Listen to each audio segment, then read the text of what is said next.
ಎಲ್ರಿಗೂ ನಮಸ್ಕಾರ. Welcome back to my channel. ನಾನಿವತ್ತು ನಿಮಗೆಲ್ಲ ಫಿಶ್ ಟ್ಯಾಂಕ್ ಯಾವ ರೀತಿ ಕ್ಲೀನ್ ಮಾಡೋದಂತ ಹೇಳ್ಕೊಡ್ತಾ ಇದ್ದೀನಿ. ಅದರಲ್ಲೂ ನಮ್ಮ ಮನೆಯಲ್ಲಿ ನಾವು ಯಾವ ಲಿಕ್ವಿಡ್ ಯೂಸ್ ಮಾಡಿಕೊಂಡು ಫಿಶ್ ಟ್ಯಾಂಕ್ ಕ್ಲೀನ್ ಮಾಡ್ತಿದ್ದೀವಿ ಅಂತ ನೋಡ್ಕೊಂಡು ಬರೋಣ ಬನ್ನಿ. ಮೊದಲಿಗೆ ನಾನು ಈ ಫಿಶ್ ಟ್ಯಾಂಕ್ನ ನೋಡ್ತಾ ಇರ್ಬೋದು ನೀವು ಯಾವ ರೀತಿ ಉಪ್ಪಿನ ಕಲೆಗಳೆಲ್ಲ ಕಟ್ಟಿದೆ ಅಂತ.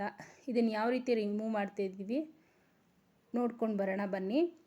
ಮೊದಲಿಗೆ ನಾವು ಇದರಲ್ಲಿರೋಂಥ ನೀರನ್ನೆಲ್ಲ ಹೊರಗಡೆ ತಗೊಳ್ಬೇಕಾಗುತ್ತೆ. ಒಂದು ಪೈಪಿನ ಸಹಾಯದಿಂದ ಅದರಲ್ಲಿರುವಂಥ fish, stone, artificial flower, plant ಎಲ್ಲನೂ ಹೊರಗಡೆ ತೆಗೆದುಬಿಡ್ತೀವಿ. ಹೊರಗಡೆ ತೆಗೆದ ನಂತರ ನೋಡ್ತಾ ಇರ್ಬೋದು ಈ ರೀತಿ ಉಪ್ಪಿನ ಕಲೆಗಳನ್ನು ಒಂದು ಸ್ಕ್ರಬ್ಬರ್ ಸಹಾಯದಿಂದ ಕ್ಲೀನ್ ಮಾಡ್ತಾ ಇದ್ದೀವಿ.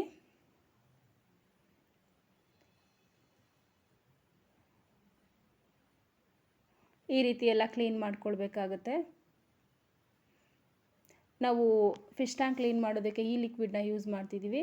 ಗ್ಲಾಸ್ ಕ್ಲಿಯರ್ ಅಂತ ಈ ಲಿಕ್ವಿಡ್ ನೇಮು. ಇದು ಎಲ್ಲ ಅಕ್ವೇರಿಯಂ ಶಾಪ್ಗಳಲ್ಲಿ ಸಿಗುತ್ತೆ. ಇದು ಆಲ್ಟರ್ನೇಟಿವ್ ಅಂತಂದರೆ ನಿಂಬೆಹಣ್ಣು, ಸೋಡಾ, ಸಾಲ್ಟ್ ಹಾಕ್ಕೊಂಡು ಮಿಕ್ಸ್ ಮಾಡಿಕೊಂಡು ನೀವು ಸ್ಕ್ರಬ್ಬರಲ್ಲಿ ಉಜ್ಜಿದ್ರೇ ಉಪ್ಪು ಕಟ್ಕೊಂಡಿರೋ ಅಂಥದ್ದು ಎಲ್ಲ ಹೋಗುತ್ತೆ.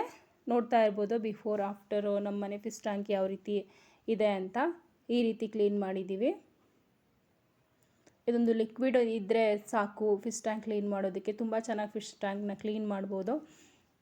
ಈ ಟಿಪ್ಸ್ ಇಷ್ಟ ಆಗಿದ್ದರೆ ನಮ್ಮ ಚಾನಲ್ನ ಲೈಕ್ ಮಾಡಿ, ಶೇರ್ ಮಾಡಿ, ಕಮೆಂಟ್ ಮಾಡಿ, ಸಬ್ಸ್ಕ್ರೈಬ್ ಮಾಡ್ಕೊಳ್ಳಿ.